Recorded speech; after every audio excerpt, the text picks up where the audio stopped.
Kasi when it comes to concerts, it's an avenue not just for me to perform, but also an avenue for new artists to be introduced.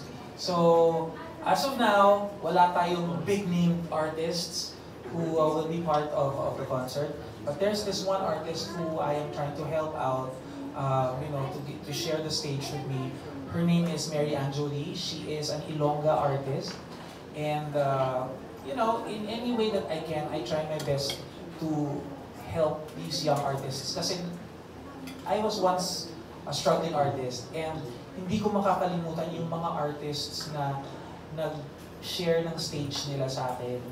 Of course, unang-una Lani Misalucha was the first one who guested a nobody, a Jen Madela, Chino Yani, ganon. And then there was Regine, there was Martin, there was Gary. Yan, sila unti-unti, they shared their stage with a complete newbie. So, ngayon gusto ko namang mag-give back and take this platform of mine and share it sa mga baguhang artists. Ikaw naman, Ako naman. discover. At saka hindi ko rin makakalimutan yung hindi ako ginest. Ha?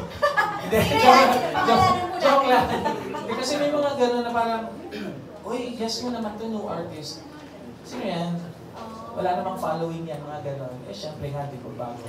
But, it's just a joke. I remember those moments and it makes me more, it makes what I've achieved now more, mas may meaning.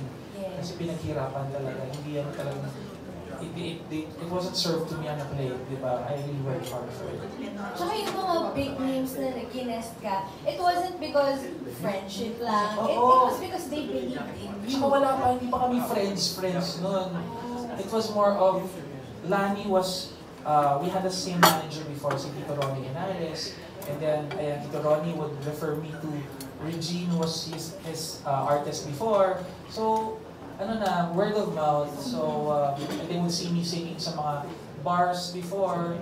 And Martin first saw me in a bar, singing in a bar. So, alam mo yun, talagang very organic.